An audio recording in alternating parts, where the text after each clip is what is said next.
Dice la Biblia que la hora ya era muy noche, se habían cenado, habían pasado la Santa Cena, la última reunión de Jesús con sus discípulos.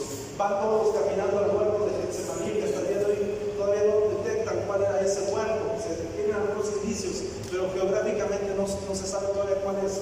Pero está Jesús en ese huerto donde él salía constantemente a orar. Y está Jesús con sus discípulos y llama a dos de ellos, a los principales, y les dice: por favor, muchachos, oren conmigo una hora. Y dice que él se va al huerto y empieza a orar. Y dice que cuando regresa después de una hora, les dice: ¿cómo? ¿No pudieron orar conmigo ni una hora? Y fíjate qué interesante, porque Jesús sabía lo que había de venir, ya se los había revelado, pero ellos no lo entendían. Ellos no sabían que su vida, su reacción de las siguientes horas estaba determinada porque esa hora se mantuvieran orando. Ellos no lo sabían, pero no pudieron orar ni una hora, se quedaron dormidos. La Biblia dice que sus ojos estaban tan cargados de sueño que se quedaron durmiendo.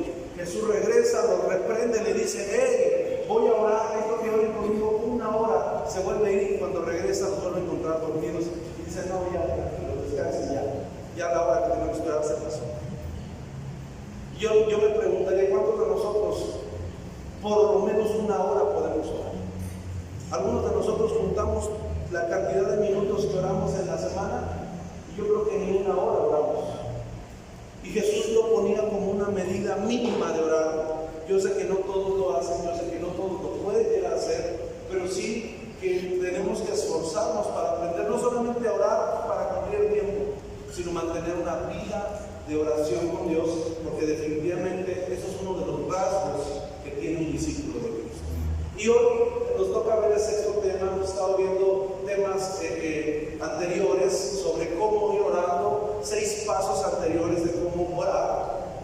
Y hoy nos toca ver el penúltimo tema de la serie. La próxima semana es la conclusión de esta serie. Yo espero con todo mi corazón que usted esté orando conforme le vamos enseñando. Porque si usted no está poniendo en práctica lo que nosotros le estamos enseñando, entonces la enseñanza puede estar muy bonita, pero no está sirviendo de nada. Se trata de que usted escuche algo, lo ponga en práctica y como es este tema, lo incluya en su vida de oración o inicie una vida de oración. ¿Quién tiene la guía de oración? ¿Quién ya cuenta con la guía de oración? Ok, más bien, al revés. ¿Quién necesita tener la guía de oración? Por favor, Melita, Becky, ayúdame a las máquinas. Mantenga su mano arriba para que se las entregue. Yo les digo esto en forma de broma, pero es como en la religión tradicional tienen un lacito, ¿verdad? Y en ese lacito van 7 bolitas chiquitas y una grande, y cada una representa algo, y eso el rosario es una guía de rezos. Es una guía de rezos, le llaman novenario. Bueno, nosotros no tenemos un novenario, sino es más bien una enseñanza para saber los 7 pasos en los cuales está dividido el Padre Nuestro, y cuando usted ore, sepa cómo dirigir su oración. Por ahí denle una Benito, está hasta allá atrás. Sepa dirigir su oración. Entonces, háblale una Benito, por favor. Entonces, necesitamos tener una guía de oración. Todo lo que hemos predicado semanas anteriores están ahí los pasos en su guía de oración. Incluso atrás trae 2 estudios más, los 10 mandamientos de la oración, y no recuerdo cuál otro, y creo que maneras efectivas de orar. Entonces este es un tríptico. Tenemos un testimonio de la iglesia que es basado en este estudio, porque nos interesa que sepa usted orar. Mi recomendación es que siempre lo ande trayendo ahí en su Biblia, para que cuando usted lea su Biblia esté ahí su guía de oración. Si se le llega a perder, acérquese allá un módulo de información, allá hay más, pero hasta que esto lo tenga usted en su mente y sea bien claro. Y hoy nos toca hacer la oración de prevención o la oración preventiva. El no nos dejes caer en tentación y líbranos del mal. Y vea qué frase, porque el Padre Nuestro, más que un rezo, es una oración, es una ruta de oración. Son pasos en los cuales Jesús le está enseñando a sus discípulos un esquema o una estructura para orar, para que no nos perdamos, para que no divaguemos. Yo le llamo la reina de todas las oraciones. Usted ve la oración de Nehemías, de Daniel y de otros más en la Biblia, y se va a dar cuenta que fragmentos de la oración de ellos en estructura Biblia están contenidos y reflejados en el Padre Nuestro. Porque definitivamente, si alguien sabía mantener una relación con Dios o con el Padre Celestial, era Jesús. Recuerden, ellos eran uno, o ellos son uno más bien, ¿verdad? Y saben mantenerse conectados. Y ahora, como hombre, le preguntan a Jesús por qué, cómo orar, y entonces Jesús les enseña, a mi punto de vista, la manera en la que Él se relaciona con Dios, y les enseña la ruta de oración. Diga usted conmigo, ruta de oración. Y entonces ya vimos el primer paso, que es: Padre nuestro que estás en los cielos, santificado sea tu nombre. Diga usted conmigo, empezamos con oración de alabanza. Y dice la Biblia que en la alabanza tiene que haber acciones de gracias. Ahí tiene usted en el manual, en la hojita, algunos puntos de orar, cómo alabar a Dios por sus nombres, por sus virtudes, por sus características. Segundo, después viene la oración de invocación. Venga tu reino, llamamos a Dios, le pedimos que Él sea Rey, que sea Señor de nuestras vidas, que tome el trono de nuestro corazón como Rey, como Señor, como Dios en nuestras vidas. Después viene la oración de rendición, donde le pedimos a Jesús y le decimos que se haga tu voluntad en la tierra, en mi vida, en mi familia, como en el cielo, que tu reino venga, porque vimos que cuando viene su reino y Él es Señor, hay señales, hay milagros, hay prodigios, hay maravillas. Después viene la oración de petición, donde le decimos: Señor, el pan nuestro de cada día, dánoslo hoy.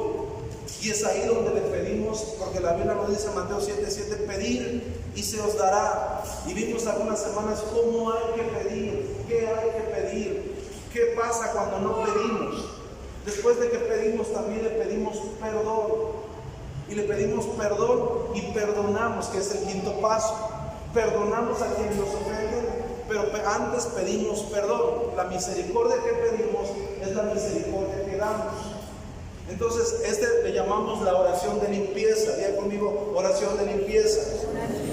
¿Por qué de limpieza? Porque ahí lavamos nuestro corazón de nuestros pecados, pero también lavamos nuestro corazón de resentimientos. Lavamos nuestro corazón de amarguras, de resentimientos, de tristezas. Y yo sé que usted y yo pasamos ofensas a diario y en la semana, pero la Biblia dice que no le debemos lugar al diablo acostándonos enojados o resentidos. Entonces ahí nos limpiamos, nos lavamos, hacemos un inventario moral para que a través de eso vaciemos toda amargura, resentimiento o herida que hay en nuestro corazón. Y sexto, viene la oración que nos toca ver hoy, que es la oración preventiva. Esta es una oración que está diseñada para orarse en las mañanas, antes de amanecer. La Biblia nos dice que Jesús incluso pasaba largas noches orando por lo que iba a pasar el otro día, pero también la Biblia nos dice que levantándose muy de mañana, antes de que saliera el sol, dice el libro de Lucas, cuando todavía estaba oscuro. Algunos calculan que se levantaba Jesús a orar a las 3 de la mañana. Y que podía pasarse orando de 3 a 5, de 3 a 6 de la mañana. Y cuando ya todos estaban despertando, Jesús ya venía bien orado, había tenido una relación con Dios poderosa en esa madrugada. Por eso es que lo vemos con un poder, con una autoridad, para echar fuera demonios, para sanar enfermedades, para predicar. Cada día, mientras más oraba, más iba reflejando el carácter y la imagen de Dios aquí en la tierra. Entonces muchos de nosotros pensamos que orar solo es pedir, o que hay que orar solo cuando estamos en problemas, y no, la oración cubre todas las áreas de nuestra vida, nos protege, y aquí es una oración para pedirle a Dios que nos guarde antes de lo que nos va a suceder en el día. ¿Qué va a suceder? ¿Qué tiene la vida o a veces el maligno, un contraataque preparado para hacernos caer o afectarnos en ese día? No lo sabemos. Pero por eso es que Jesús, cuando les enseña a orar, les dice: y ustedes se van a prevenir, le van a ganar, como decimos aquí en México, van a madrugar al diablo. Y es cuando entonces venimos ante el trono de la gracia y le decimos: Señor, no nos dejes caer en tentación. Y este es nuestro tema. Esto es lo que queremos ver esta mañana. Es en este tiempo donde confesamos confesamos nuestras debilidades y áreas donde somos tentados. Fíjense, es aquí. Sabes, yo conozco personas que constantemente están pidiendo perdón por sus pecados. Es más, hay gente que cuando va a pecar dice: ay, Diosito, perdóname por lo que voy a hacer. Ay, Diosito, yo sé que esto está bien mal, pero de veras, ahora sí ya nomás está y ya la dejo. O están en el adulterio, o están diciendo una grosería, que se sienten enojados y dicen: ay, Diosito, yo sé que esto no te va a gustar, tápate los oídos. Pero tú también, y papas. Escucha, y no es así. O sea, pedirle perdón a Dios por anticipado cuando vas a pecar, eso no es arrepentimiento. Pero algunas personas piensan que si le pedimos perdón antes, suaviza el pecado. O sea, prepara a Dios para que Dios, ay, ¿qué vas a decir? Bueno, está bien, como ya me dijiste que va a ser mujer, me voy a tapar los oídos. No. Dios no solo conoce lo que hacemos, sino conoce el corazón con el que lo hacemos. Hay personas que dicen: bueno, yo me voy al mundo un rato y ya estoy cansado de la iglesia y voy a andar con uno, con otro, con otra, voy a hacer negocios, voy a hacerme de dinero, y ya en unos 10 años, en 5 años, me regreso y le pido perdón a Dios, y yo sé que Dios me va a perdonar. Y escucha, Dios ya pagó y perdonó los pecados que cometiste y los que cometerás. Eso es un hecho y tú lo sabes. Pero el pecado de hipocresía, el quererse burlar de Dios, el decir: me voy, ¿sabes? Me dedico al mundo, y ya cuando sea grande regreso y le pido perdón, o sea, que me vaya a morir y me vaya al infierno. De ese pecado mucha gente no se ha arrepentido, porque están probando a Dios, porque están tentando a Dios, y la malicia de su corazón a veces al tiempo los alcanza. Hay gente que ya no le da tiempo a arrepentirse. Hay gente que está sirviendo a Dios hoy en día y está coqueteando con el pecado, o ya está en una relación de pecado. Hay gente que en apariencia, como dice el apóstol Pablo, tienen apariencia de piedad, pero niegan la eficacia de ella. No son gente piadosa, no son gente honesta, no son gente espiritual. Y Dios, que pesa los corazones, muchas veces se da cuenta que nuestro cristianismo no es genuino, que nuestra confianza, que nuestra fe en Él no tiene pies ni cuerpo, no tiene fundamento, solo es una creencia y probablemente religiosa, pero no hay vida de Dios en nosotros. Entonces, el tema de la tentación es un tema complicado, porque escuche, todos somos expuestos a la tentación. No es pecado ser tentado, es pecado aceptarlo, es pecado consumarlo. Por ejemplo, le voy a poner alguna tentación. Imagínese usted que hoy es domingo, estamos más o menos a la 1 de la tarde, ya casi, y usted se vino sin desayunar y anoche se portó mal y la doña no le dio de cenar. Además trabajó mucho, tal vez ni siquiera comió, pero como ya estaba cansada la señora, como usted ya también estaba muy cansado, a lo mejor dijo: no voy a cortarme y no voy a pedir de cenar, pero mañana tempranito me voy a levantar y echar unos buenos chilaquiles. Y resulta que en la mañana tampoco hubo desayuno. Y ya a estas horas usted tiene una necesidad, usted ya tiene una hambre, y ya a la 1 de la tarde ya su alma, ¿verdad?, necesita de Dios, pero su estómago necesita una torta, una cenita, un taco. Entonces, supongamos que hoy al final vamos a tener una fiesta aquí, ahí con una pareja que se va a casar aquí en la iglesia. Ojalá y usted pueda quedarse a escuchar un mensaje de bodas. Creo que todos tendrían que escuchar.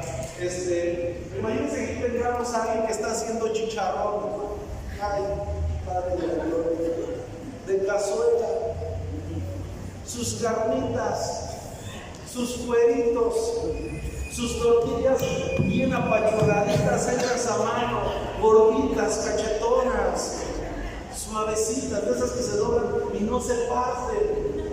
Ay, y la salsa, Padre de la gloria, verde, de esos molcajetes así de cochinito, bien hecha, fresca, que hasta burbujea y se ve verde, con fluorescente de que el chile es fresco. Y uno nomás se acerca con el puro olor. Los que no son mexicanos, a veces mexicanos comen chile todo, lo están viendo en internet. Y sí, de verdad que le ponemos chile a todo, hasta la mamila de los niños para que dejen de tomar. Hay una señora que su hijo no podía dejar de tomar mamila y ya le han dicho, pues úntate sábila, y dice, tú sábila.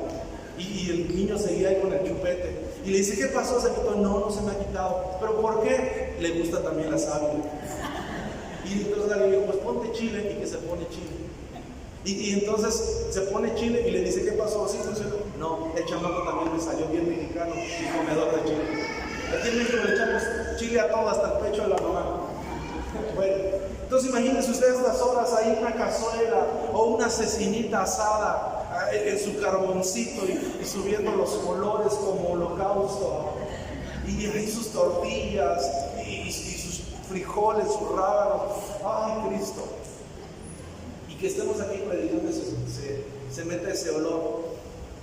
¿Es pecado sentir hambre? ¿Es pecado que se te haga agua a la boca? No levante la mano, pero a muchos, mientras yo les estaba diciendo, se les empezó a aguar la boca. Es más, ahorita ya están mandando un mensaje de texto. Los cochinitos, medio kilo de carnitas, en media hora lleguen, prepárenlos, por favor. Entonces, casi siempre, dice el libro de Santiago, somos tentados cuando de nuestro propio corazón somos tentados. Es decir, toda tentación responde a una necesidad. Necesita de cariño, necesita de amor, necesita de aprecio, necesita de reconocimiento. Tenemos varios tipos de necesidades. Pero imagínate que está ahí alguien cocinando y se mete ese olor aquí al salón y empiezas a aguarla, empiezas a salivar. Tú estás en tentación. No necesariamente en pecado, pero sí en una tentación, porque se te está antojando el olor de la carnita, el olor de la comida. En ese momento no has pecado.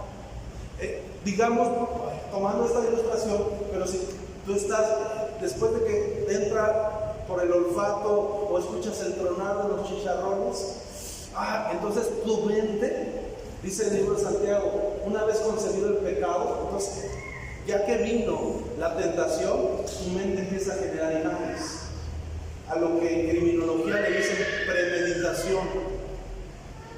Es decir, un asesinato se agrava por 3 agravantes: premeditación, alevosía y ventaja. Entonces, después de que una persona sufre una ofensa, si la persona está pensando, ¿cómo he hecho esto con él? ¿Cómo me lo quiere? No, pues él va a poder. No, pues él viene a la iglesia, lo voy a esperar. Entonces, dando cuenta, le voy a destellar con el coche, así, voy a sacar una pistola y lo voy a contratar. Esa planeación ya es delito. Todavía no se consuma, pero ya tienes una mente de delincuente. En el pecado es igual. Dice el libro de Santiago, antes de que se dé a luz el pecado, primero se concibió. Y habla el tema concepción como embarazo. ¿Y dónde se concibe el pecado? Acá. El adulterio es cuando se da a la luz, cuando ya llega uno a estar con la persona que no es tu esposo o esposa. Pero primero empezó acá. Y empezó por una tentación.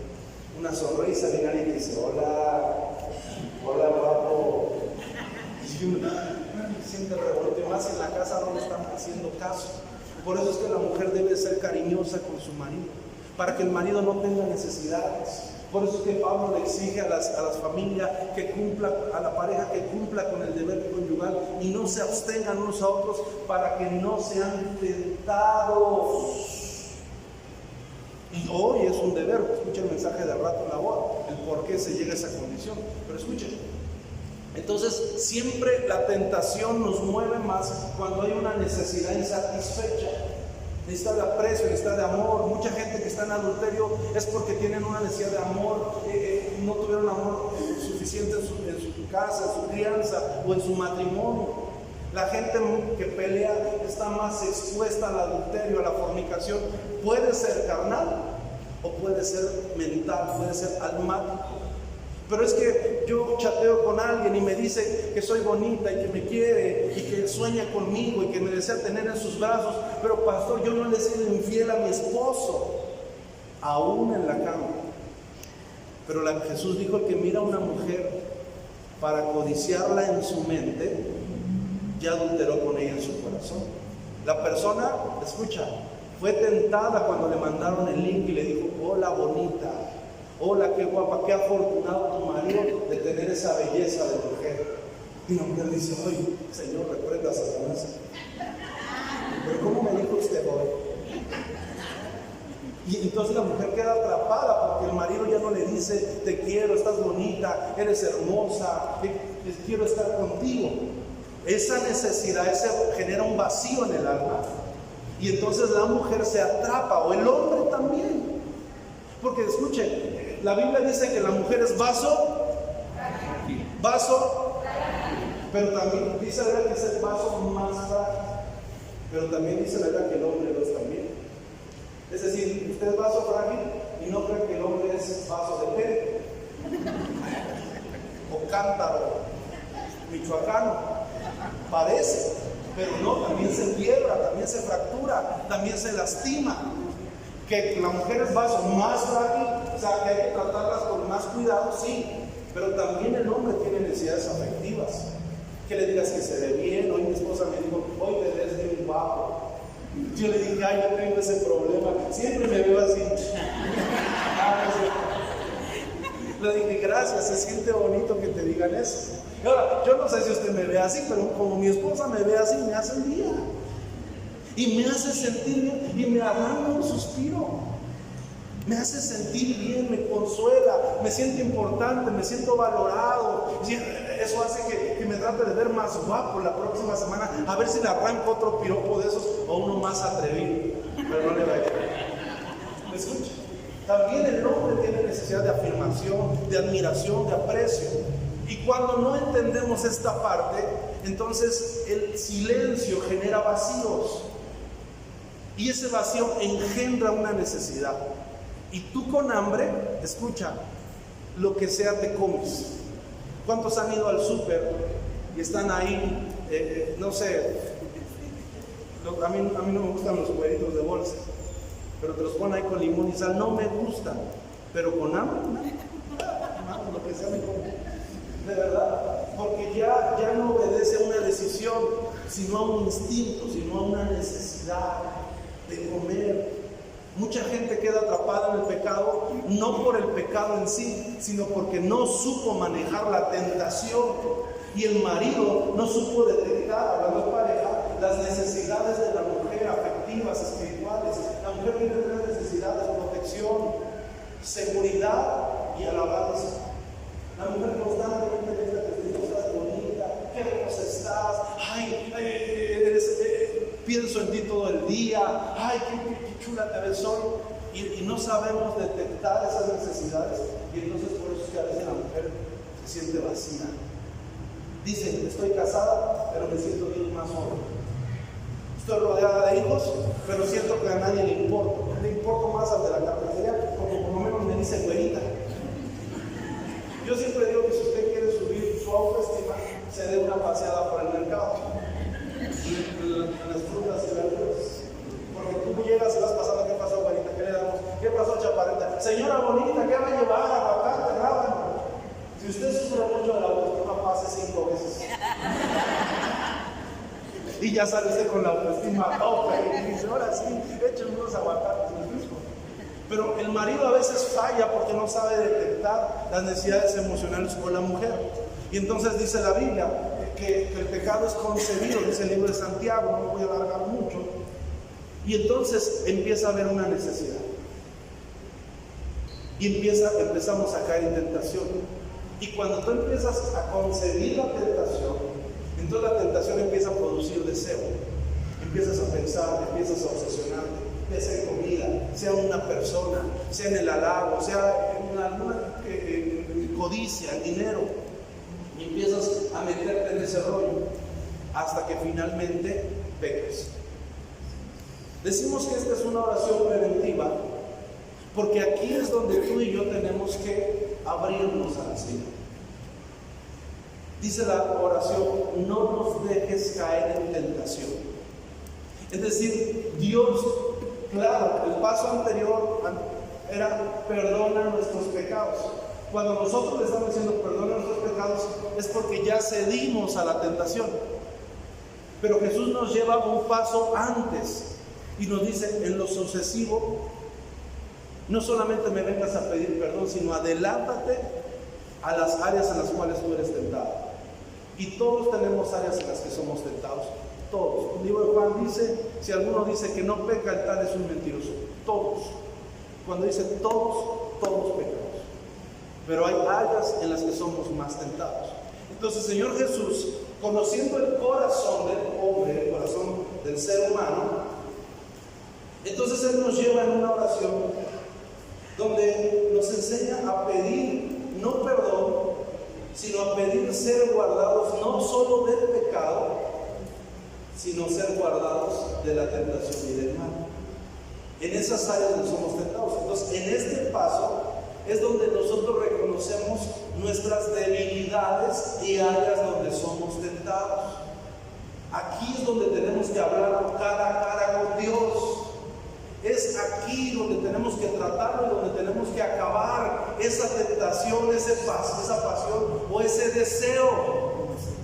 Puede ser material, puede ser sexual, puede ser emocional, puede ser una amargura, puede ser una frustración. Hay gente que es celosa, hay gente que es posesiva, hay gente que tiene coraje con alguien y la tentación es echarle bronca. Cuando se pelea ya pide perdón. Pero Jesús está yendo un paso antes, por eso se llama oración preventiva. Y es donde nos enseña, tenemos que orar, no para no pecar, sino antes, para ni siquiera caer en tentación. Es decir, ni siquiera que esté aquí en la mente dándonos vueltas. Porque inevitablemente si tú tienes hambre y hueles el olor de los chicharrones, se te va a antojar. La oración está diciendo esto: Señor, no nos dejes caer en tentación. Lo que significa es: Señor, ayúdame a detectar y a cerrar las puertas para que yo me vea impedido a ser atrapado en una vida de pecado. Por eso le llamamos la oración preventiva. ¿Me está siguiendo? Amén. Entonces, quiero enseñarles 5 cosas para evitar no solo pecar, sino no caer en tentación. Escuchen, el trabajo del diablo es tentarnos. El diablo es diablo y siempre lo será. Él va a hacer su trabajo. Él va a venir y nos va a tentar. Escúchenme, hermano, por favor, esto es muy serio. Porque si Satanás fue capaz de tentar a nuestro Señor Jesucristo en el momento de su mayor necesidad, si Satanás fue capaz de tentar a David, el hombre conforme al corazón de Dios, en el momento de su soledad, si Satanás fue capaz de tentar a José en una área familiar, ¿qué le hace pensar que nosotros no lo vamos a hacer?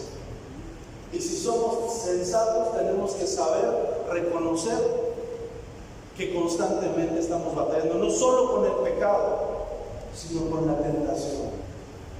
La tentación de otra pareja, la tentación de irnos de la casa, la tentación de abandonar mi casa con mis hijos, dejarlos a su suerte, que hagan lo que quieran, ya traté, no entienden allá ellos. Y es una tentación y está ahí como una idea. Piensa y piensa y piensa. Estás pensando en la secretaria, estás pensando en la compañera de trabajo, que tal vez se arregla más, que tal vez te trata mejor, que tal vez tiene más atención y más cortesía, que tal vez te cierra el ojo y te sonríe y dice que vino, qué guapo vino usted hoy. Y como hay una necesidad no satisfecha, estás pisando el área de la tentación. Y como dice la Biblia, si tú no te pones buzo, vas a ser llevado como oveja al matadero por el pecado.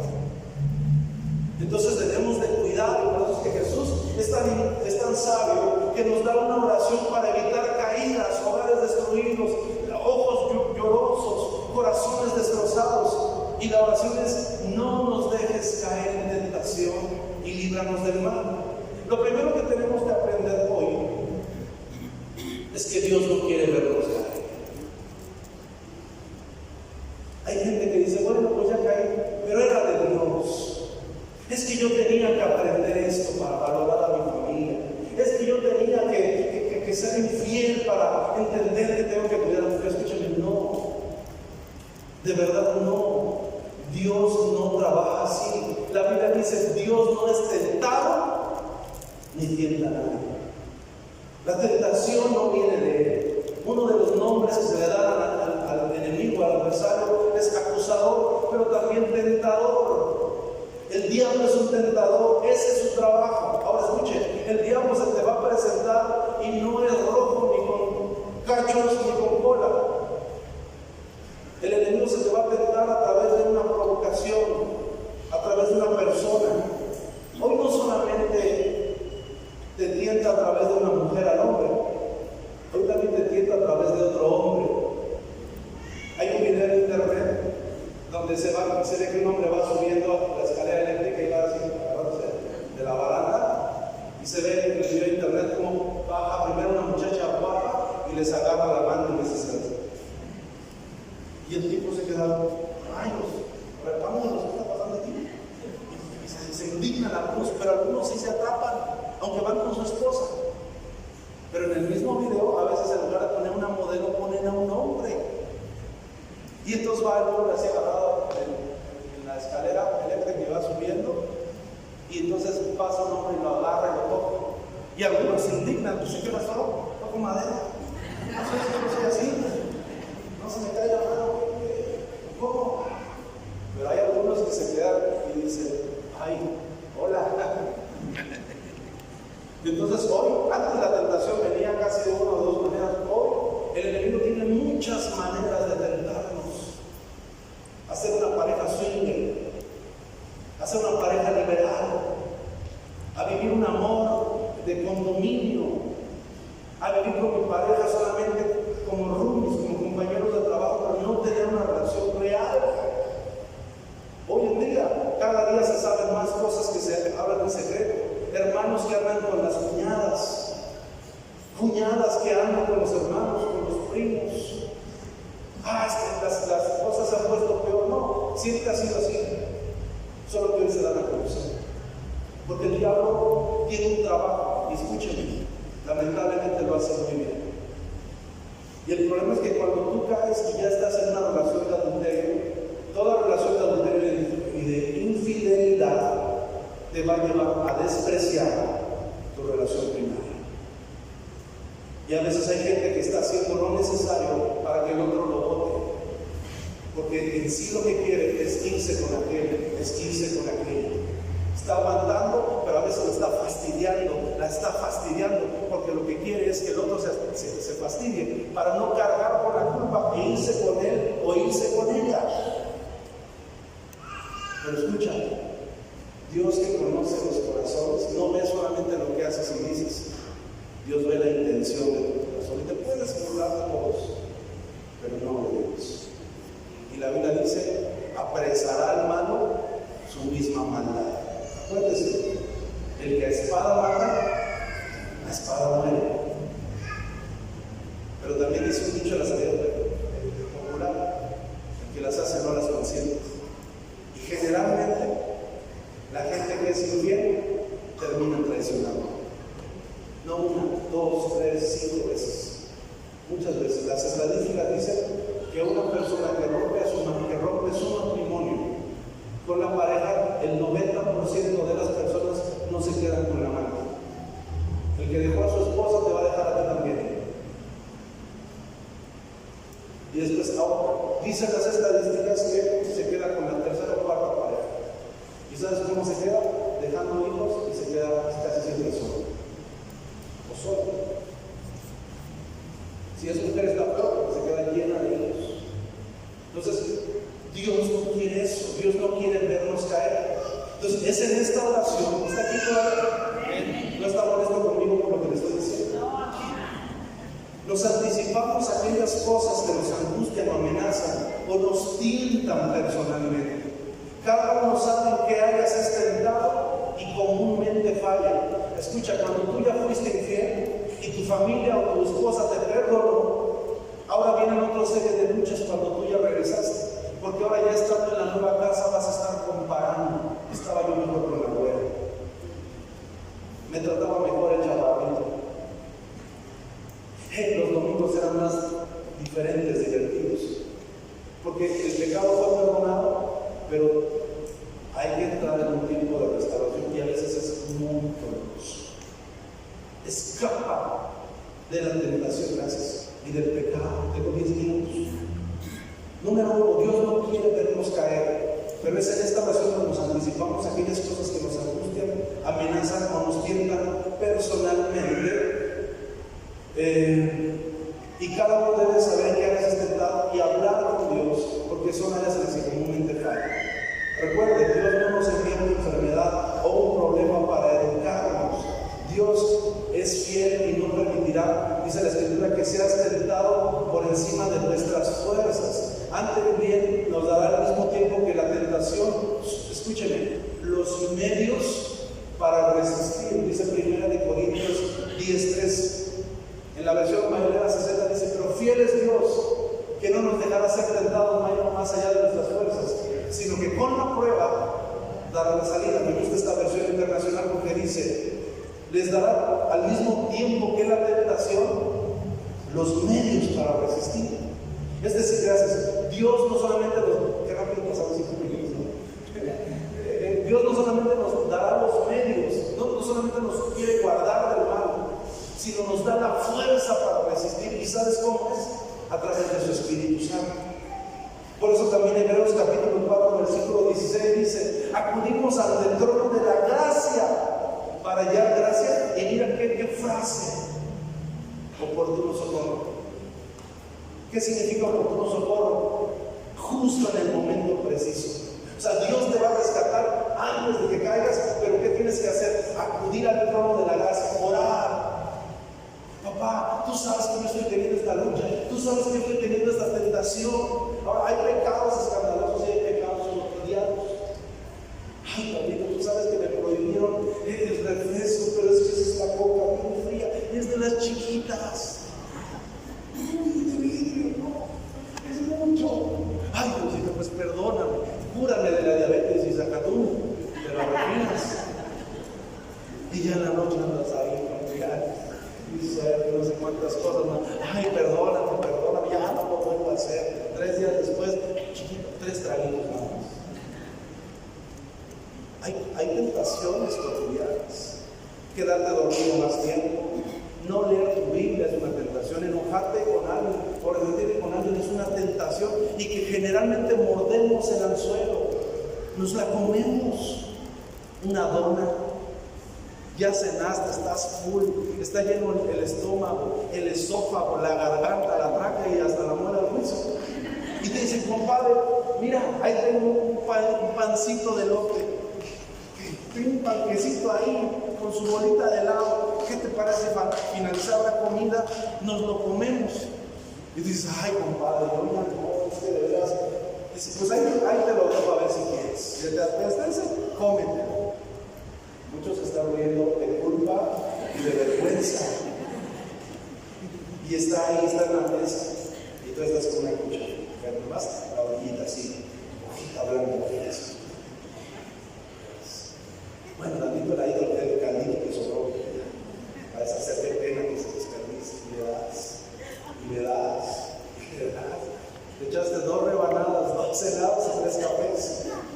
Y en la noche no puedes dormir, te tienes que estar con antiácidos, una serie de cosas. Esa área tan pequeña probablemente sea tu debilidad. Y tu pecado se llama gula y glotonería en la Reina Valera. La Biblia no habla de la gula, pero sí habla de la glotonería. Y sabes que la Biblia dice que los glotones no entrarán en la reina de los cielos.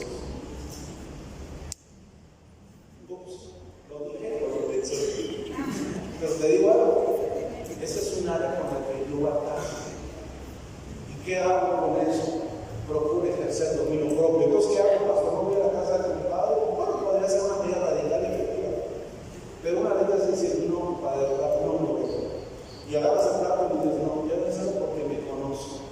Y sé que si me lo ponen ahí, caigo. Estás viendo una película indebida, empiezas a poner mal por las escenas. Entonces dices: no, pero yo cuando me pongo a orar en lengua, no, yo voy a resistir. No, apaga la tele o cambia la recámara de su cuarto y no corre ese tipo de riesgos, porque usted se debe de conocer. O está con un grupo de amigos, abuelos, pelanoches, pelafustanes, Y tú no dices groserías, pero te estás riendo de los albures que estás participando. Tú no tomas cerveza, pero estás en ese ambiente lleno de alcohol, estás en la cantina. Pero es que yo soy cristiano, yo no tomo, no, pero ¿qué hace un cristiano en una cantina?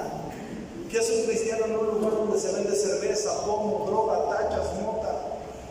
¿Qué hace un cristiano ahí? ¿Qué hace? Exponerse al pecado. Es cuestión de tiempo. Pero es que una copita, ¿a quién le hace mal? Una no es ninguna, dicen por ahí.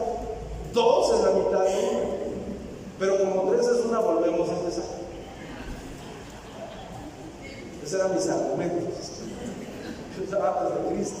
Y entonces la gente se da una y dos y tres. Y yo le digo a la gente, sí, a lo mejor tomarte una no es pecado, pero todo vicio empezó con la primera copa. Tú te vuelves un maratonista saliendo a correr el primer día, pero también te vuelves alcohólico tomando la primera cerveza, la primera copa de alcohol. Yo no tomo nada, no porque no pueda, sino porque la Biblia me dice, todas las cosas me son lícitas, pero yo no me dejaré dominar. Y como yo conozco ese demonio de alcoholismo, y lo conozco muy bien, porque mi matrimonio y mi familia estuvo a punto de ser destruido, ¿sabes? Yo soy radical, nada. Lo único alcohol que me tomo es el rombón de mi flaco. Es todo. Incluso yo tenía la carne botella un poco, y por dominio propio he decidido no volver a comprar. Porque yo ya lo puedo manejar, pero mis hijos, yo no sé. Dominio propio. Entonces, ¿sí está usted aquí? Dice, acudamos al trono de la gracia para hallar gracia y oportuno socorro. Segundo, huyamos de la tentación. ¿Qué significa huir de la tentación? Que no juegues con fuego, porque el que juega con fuego termina quemándose. Hermano, cuídese de las amistades que lo jalen al pecado. Cuídese de esos ambientes sucios, bajos o enfermizos. Cuídese de esas reuniones tóxicas o que comprometen sus testimonios, su vida, su salud, su matrimonio. Cuídese de esas pláticas. Acuérdese, las malas conversaciones corrompen las buenas costumbres. Es decir, echan a podrir las buenas costumbres. Ni aún dice la Biblia, quítense de nosotros toda gritería, ira y maledicencia. Quítesela. No hable así, no hable como lanchero, como dice mi mamá, dice mi mamá. Pero no hable incorrectamente, mejor para no tener problemas. Cuide de esas pláticas, cuide lo que ve en internet. Dice Pablo, le dice a su discípulo Timoteo, huye de las pasiones juveniles. No le dice ya hasta fuerte, resiste como buen soldado. No, le dice, mi hijo, usted es joven, usted es tentado, usted es frágil, no sea de acuerdo. Hágase de ahí. No se acerque a esa casa, no se acerque a esa familia, no se acerque a esa persona. Si usted tiene una amiga que es su amiga y le gusta, no la frecuente, porque usted no se da cuenta, pero usted ya está jugando. Si usted siente atracción por una mujer herida, o no hable con ella solas, no hable con ella si no está su esposa, su esposo, sus hijos. Y fíjese lo que habla y fíjese con las imágenes que se queda después de hablar con ella. Porque a lo mejor su plática fue muy sana, pero en la mente, hermano, en la mente, usted se va con una cantidad de cosas. Sea cuidadoso. Tercero, confiese victoria y no derrota. No solamente se trata de orarse de él, sino de ser librados. Por eso es que en el Antiguo Testamento la Biblia dice, diga el débil, fuerte soy.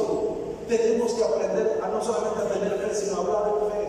Yo no voy a caer, yo no voy a ceder. No es ser positivo, es hablar fe. Yo me voy a levantar. Si estoy enfermo, pero Dios me va a sanar. Si estoy en una crisis, pero Dios está conmigo como poderoso gigante. Si estoy en tentación, pero Dios es más grande, más fuerte, mayor es el que está conmigo. Si me siento triste, si me siento deprimido, si me siento agüitado, pero no estaré en este lugar, no moriré, sino que viviré.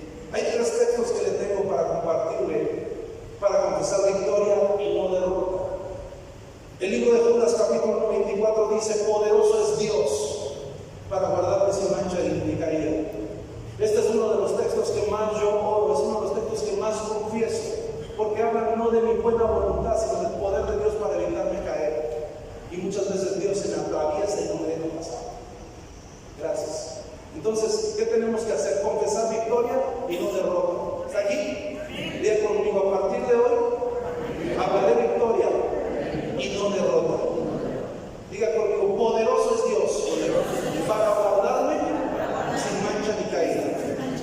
Ahora escúchame, cierre sus ojitos y háblelo a su alma. Poderoso es Dios para guardarme sin mancha y sin caída. Le recomiendo, agarre estos 3 textos, póngalos en el refrigerador o donde usted más frecuente, y cada vez que lo vea, repítalo hasta que se lo memorice y estén dentro de su corazón. 2. Yo siempre estoy diciendo, tengo la mente de Cristo. Yo tengo la mente de Cristo. No sé hacer esto, me cuesta trabajo esto, pero yo tengo la mente de Cristo. Pienso conforme a Cristo. 3, dice Efesios 1:13, fuimos hechos santos por el Espíritu Santo. Habla de pasado. Dios no nos destinó para estar sujetos al pecado, sino dice que Él ya nos hizo santos y que el Espíritu que habita en nosotros es santo.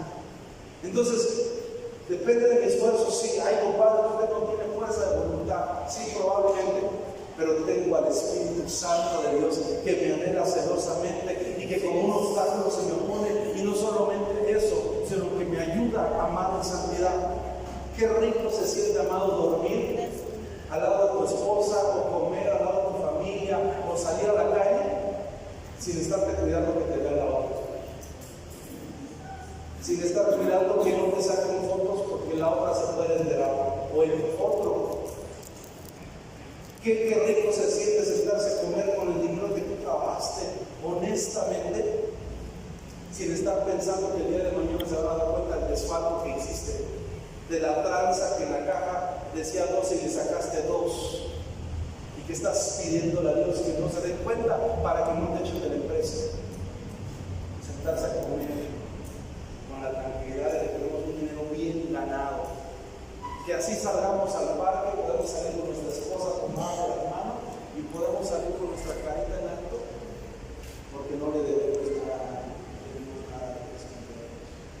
Tal vez no la puedo invitar a un restaurante caro, porque eso venía cuando hacía mis tranzas, pero le puedo invitar unos tacos y me puedo sentir el hombre más privilegiado, porque tengo a mi princesa y estoy pagando con dinero libre. Hay paz, sin poder dormir, sin el remordimiento de que dejé el trabajo inconcluso. Y para que eso suceda, tenemos que confesar victoria y no derrota. Hable que usted ya venció, aunque usted esté luchando. Hable que usted esté por encima, aunque sienta que está por debajo. Hable que usted ya salió, aunque sienta que está bien metido hasta adentro. Confiese victoria, confiese victoria, confiese victoria. Si tuvieras fe, dirías a ese monte, quítate, y dice, y verías y sería hecho. ¿Está aquí? Diga conmigo, estoy por encima, y no por debajo, soy cabeza, y no con Cristo, estoy juntamente crucificado. Ya no vivo yo, Cristo vive en mí. Amén. Confesamos victoria y no derrota. 4, nos apropiamos de la victoria en la cruz. Yo no sé qué paso me gusta más, pero todos me gustan. Nos apropiamos de la victoria en la cruz. Dice Romanos 8:37, mira lo que dice: antes en todas estas cosas somos más que vencedores. En la semana tuvimos una crisis familiar, alguien se nos puso muy mal, estábamos en la noche buscando ir al hospital, estábamos angustiados, el cuadro era fatal, no había mucha esperanza. Y cuando llegué todos le ponen a mirar, ¿qué hacemos? Saben que soy pastor y saben que le creo a Cristo y yo predico un Dios de milagros. Y me dicen, ¿qué hacemos? Yo dije, pues vamos a orar. Y empezamos a orar por la persona, empezamos a clamar, empezamos a declarar victoria. Pero llega un momento en el cual mi fe empieza a sentirse atacada. Y yo digo, Señor, dime cómo oro, qué va a pasar. Yo sé lo que tu palabra dice, pero mi corazón siente una tormenta. Y entonces el Espíritu Santo empieza a sacar a mi corazón textos que yo he conocido y he guardado en mi alma. Y uno de ellos es este: antes en todas las cosas somos más que vencedores. Yo en esto ya vencí, porque no depende de mi oración, no depende de mi santidad o de mi justicia. Le dije, Señor, porque no oramos basado en nuestras justicias, sino en tu gran misericordia. Una manera de las que yo tengo de orar es por los méritos de Cristo en la cruz, no por mis méritos, porque la Biblia dice que mis méritos comparados con los de Cristo son como trapos de inmundicia. Entonces digo, Padre, por los méritos de Jesucristo, tu Hijo en la cruz, sana a esta persona. Y como los méritos de Cristo en la cruz fueron aceptados, suficientes y poderosos, yo sé en qué me estoy parando, en qué estoy basando mi oración y puedo orar con otra confianza. También Filipenses capítulo 4:3 lo dice, dígalo fuerte conmigo, si está ahí, dígalo. Filipenses 4:13. Todo lo puedo en Cristo que me fortalece. Levanta tu mano derecha rápido y di conmigo, todo lo puedo en Cristo. Ay, pastor, es que usted no sabe qué difícil se pone. Sí, yo sé que es difícil, pero también sé lo que la Biblia dice. Usted va a tener que decir, todo lo puedo en Cristo que me fortalece. ¿Cómo me fortalece? Ya ahorita me está fortaleciendo. Ya ahorita me está fortaleciendo. Lo que es imposible para el médico es posible para Dios. ¿Dónde está Josefina? Levanta tu mano, Josefina. Josefina la atropellaron hace unos meses. Estuvo en el hospital, llevaba de perder la pierna y unas cosas más. En la semana vamos a grabar su testimonio. No le daban muchas esperanzas. Hoy es la primera vez que viene a la iglesia y vino caminando. Hace unas semanas estuvimos orando con Fernando, su esposo. Dios obró en la vida de Fernando, lo volvió un hombre de fe. Y estoy seguro que la vida de Josefina, después de lo que ha vivido, después de que no le daba mucha esperanza para algunas cosas de su salud, que haya entrado hoy, ¿te puedes poner de pie, Josefina? Vienen así a reloj, que haya entrado hoy a la iglesia, a alabar a Dios, que haya venido hoy con Dios y que esté en su proceso de recuperación, no es otra cosa más que confirmarme lo que la Biblia dice. Todo lo puedo en Cristo que me fortalece. ¿Me podemos dar gloria a Dios?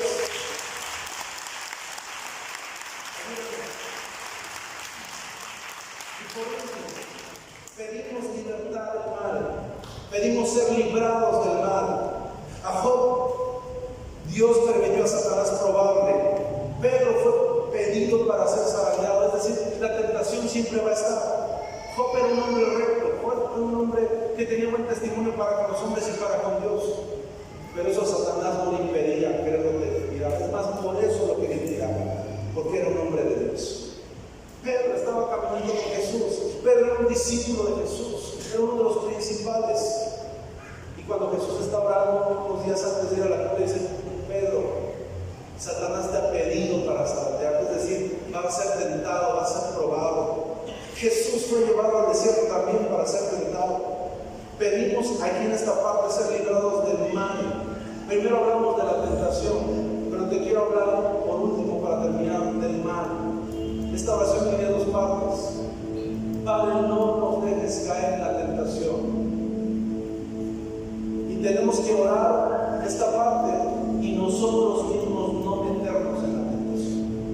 Si usted quiere ser librado de la tentación, no se meta a ser tentado, porque si no, entonces no tiene sentido su oración. Huya de la tentación. Pero después, la segunda parte de la oración dice: y líbranos del mal. ¿Cuál es el mal? Hay dos vertientes. El mal que en nosotros habita, la malicia, la maldad, el rencor, el resentimiento, la rabia, la ira, el reproche, los celos, el egoísmo, la traición, la avaricia, la muerte, el resentimiento, la rabia, el coraje. Hay un mal a veces dentro de nosotros que no ha muerto, pero también hay un mal que nos acecha. No con esto le estoy diciendo que usted ande para no comiendo accidentes, pruebas o demonios, por lo que sea. Pero tenemos que ser conscientes que la vida es vida, y así como hay veces que podemos reír, también hay veces que nos toca llorar. Pero sabes, esta oración habla de que Dios nos puede librar de la. Estuvimos orando por esta persona. Les dije, la persona que estaba viendo, ¿qué hacemos? Oramos, no pasaba nada. Y empezamos a orar. Dios nos dio una dirección para orar. No pasaba absolutamente nada. Yo dije: Señor, no permitas que esto termine en una tragedia.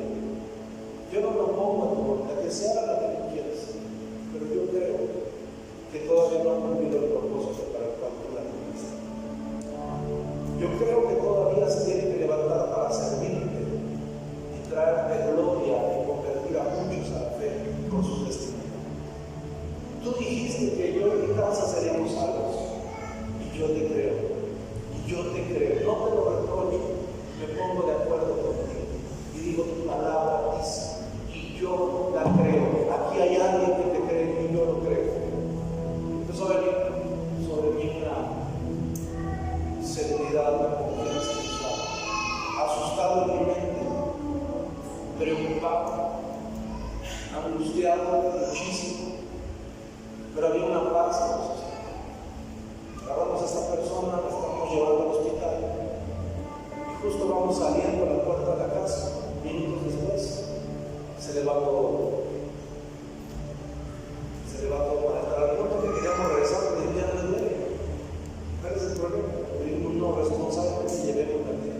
Debido a la mente, el capítulo, así como se lo estoy diciendo, cuando Jesús sana a un ciego, y se acuerda de los 10 ciegos que solamente uno regresó a darle gracias a Dios y le estaba alabando a Dios, pero Jesús les dijo: vayan con los sacerdotes y muéstrense, porque los sacerdotes tenían que validar que el milagro estaba hecho.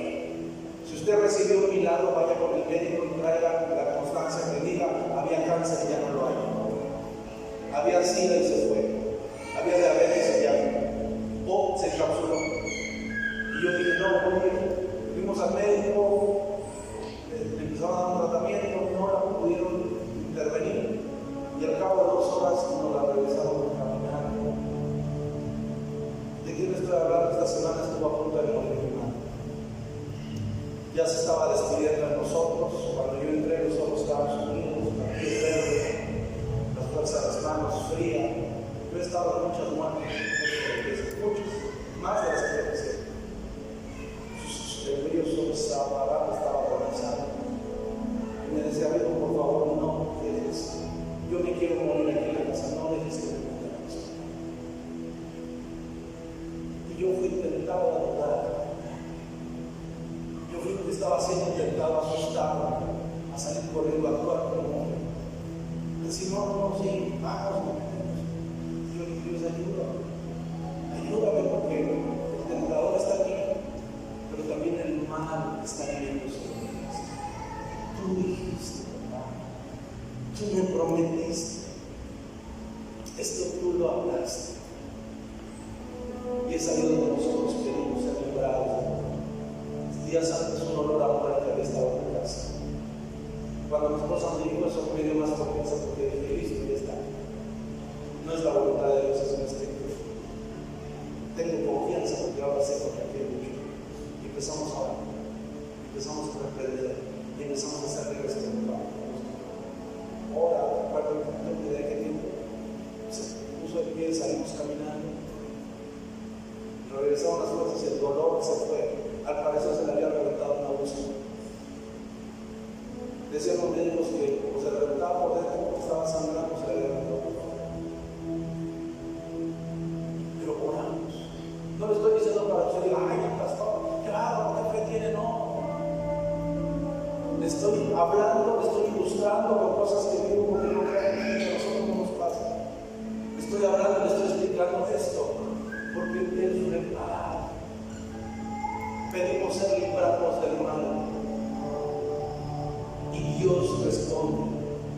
En esta parte es donde tenemos que decirle: Señor, líbranos de los robos, líbranos de los asaltos, líbranos de los secuestros, de las enfermedades, de las epidemias, de la brujería, de los hechizos, de los encantamientos, del divorcio, de los despidos, del recorte del personal, del desempleo, de los demonios, de los accidentes, de las peleas, de los malos entendidos, de las angustias, de los corajes, de los enojos. Cada uno sabe qué mal le ataca, cada uno sabe con qué mal le enfrenta, cada uno sabe qué luchas vive. Pero vive Jehová que si oramos, Él responde. Fuimos al hospital a checar a los médicos, no le encontraban las venas, no la pudieron canalizar. Nos presentó todo el cuadro, además de una cantidad bien fuerte de dinero. Y la otra opción era llevarla al hospital, pero estuvo una semana en el seguro, no la atendieron y no nos quedaba más que estar orando, llorando. Yo, mi esposa, mis hijos, orando. La abuelita, mi mamá, mucho lo que pasa en la casa de gente de ellos, orando a 3 de la mañana. Voy a dejar a mis hijos, voy a dejar a mi papá, regreso. Cuando regreso, me dicen: oiga, tenemos que regresar dinero. Y dije: ah, sí, ya hemos pagado el internamiento. Al otro día nos llevaron al estudio. Dicen: le vamos a pagar el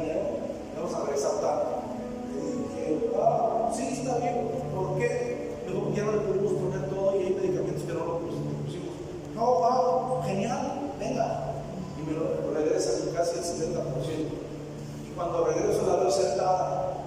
Y digo, ¿y ahora qué pasó? Y me dice, ya ni te estaciones, ya nos vamos. Dice, ¿ya se va tu mamá? ¿Cómo que ya se va? Sí, ya se va. Ahí está mi esposa, no me deja mentir, ahí están mis hijos. Sí, ya se va, ¿pero qué? ¿Qué pasó? Ya está bien. No le pudieron analizar y así, pero ya está bien. Digo, de verdad, ya cuando le regresar acá, no le pudieron poner nada de medicina. No fue la medicina. No fue la medicina. Tampoco fue con nosotros. Me dice mi esposa, perdón, nos la da de pie caminando, sale caminando. Le digo, ¿estás bien? Cuando mamá se pone mal, se le corta la voz, empieza a hablar y me dice, ya estoy bien, hijo, vámonos a la casa. No me quiero quedar acá. La subimos, llegamos a la casa, estamos platicando y eso. Y le digo, mamá, ¿qué pasó? Y me dice, pues ya me siento bien.